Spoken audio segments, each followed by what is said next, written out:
Since we moved into this small community surrounded by big trees and harmonious neighbors, I've deeply fallen in love with the tranquil life here. However, this peace was soon disrupted by the couple who moved in across the street. Their nightly arguments and the sound of objects colliding became an unavoidable part of our daily lives, severely affecting my sleep and mood.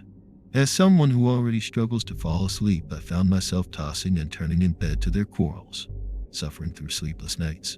We tried to address this issue in a friendly, neighborly manner, knocking on their door, hoping to communicate our troubles and seek a mutual solution. After each conversation, they would make promises, claiming it was the last time. But their arguments remained an uninvited guest in our nights. Until that night, their quarrels once again broke the silence of the late night, and I lost all hope of sleep. Lying in bed, flipping over and over, I didn't want to disturb them at such a late hour, hoping they would calm down on their...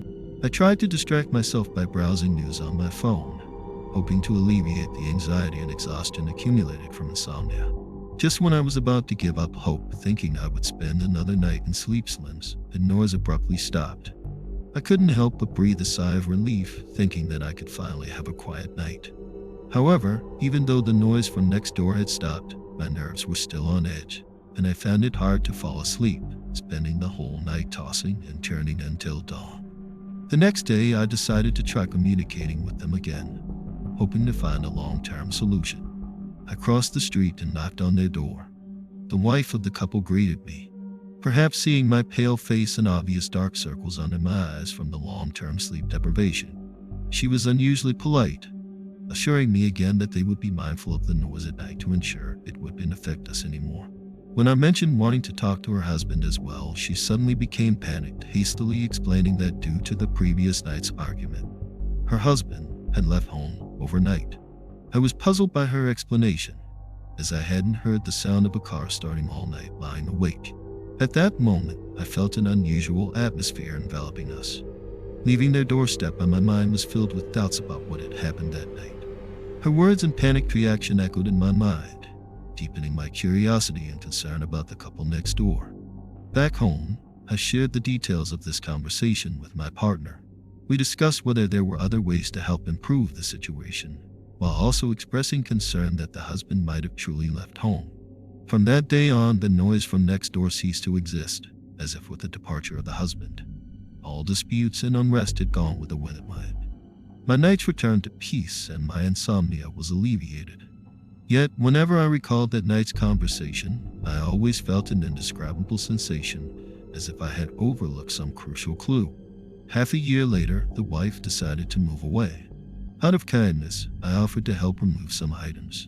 She didn't have many things to move, but I noticed she was particularly insistent on taking an old freezer, tightly bound with ropes. It took a great effort for me and the movers to even budget. I suggested we remove the contents to lighten it for easier transportation, but she immediately stopped us. Her reaction was unusually tense, almost panicky. Her reaction piqued my curiosity, but out of respect for her privacy, I didn't inquire further. Eventually, with more helpers, we managed to load the heavy freezer onto the moving truck. She left in a hurry, leaving me with a series of questions and unsolved mysteries. What secrets did that freezer hold? Why was she so adamant about taking it with her? Did the husband truly just run away?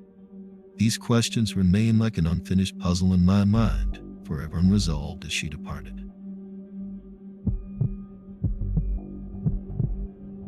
Before that unsettling autumn night, our life in the small town was relatively calm and carefree.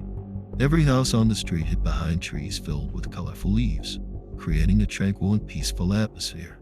I often took walks in the evening, admiring the neatly maintained front yards of my neighbors and the warm light spilling through the windows onto the quiet streets. However, everything seemed to suddenly change after a middle-aged couple moved into the house at the end of the street. At first, their arrival didn't attract much attention. The day they moved in, I only saw the moving company's truck and several movers bustling about from my window. The couple seemed to rarely go out and interacted little with the neighbors. Occasionally in the early morning, I could see the middle-aged man standing alone in the yard, staring into the distance with a vacant and distant gaze. As if his thoughts were beyond the horizon, he watched.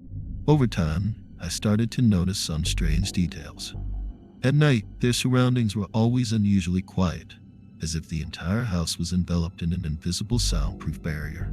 Yet, occasionally late at night, I could hear faint sounds coming from their home, like whispered conversations or the sound of furniture moving. These sounds were particularly jarring in the quiet of the night, sparking my curiosity and unease. A week before the incident, Mrs. Margaret expressed her concerns. In a casual conversation, she whispered, "There's something not right about that couple. At night, I often see them busy in the backyard, but I can't make out what they're doing. And sometimes, I can smell something strange, like something burning." Her words tightened my chest, and I began to closely observe the house and its occupants. Until that night, I finally witnessed a shocking scene that completely changed my view of them.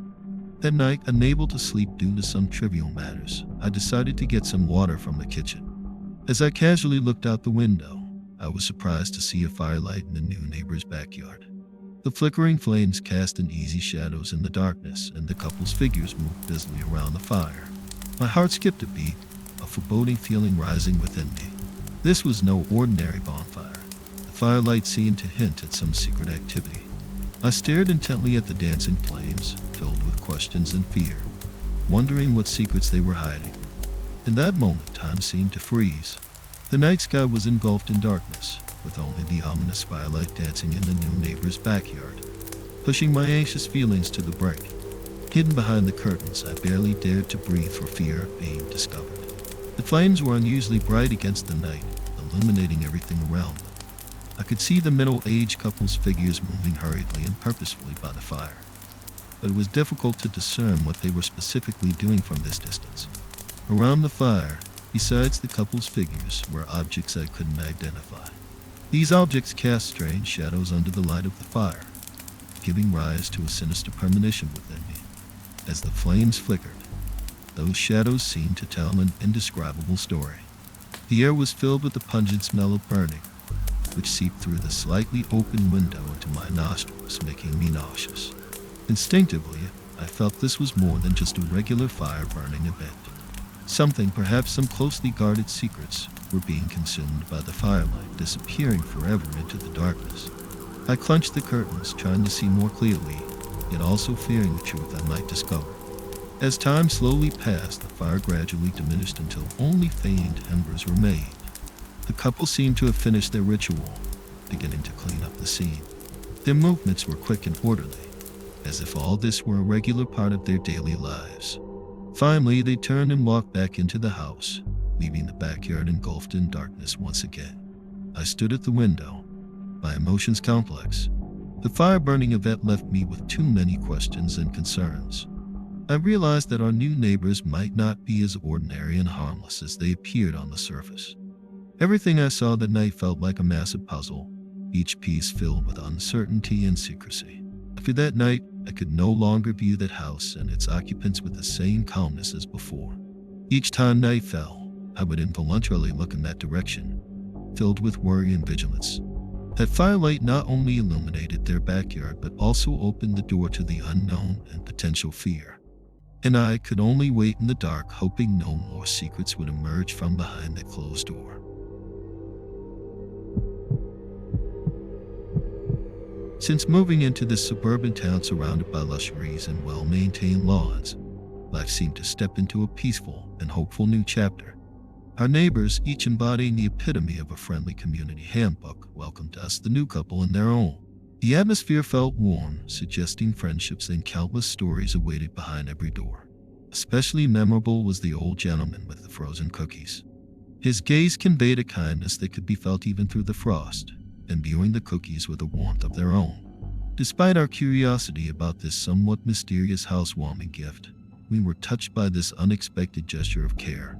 We decided to view this gift as a symbol of the community's welcome, opting not to over-interpret the hidden meanings it might hold.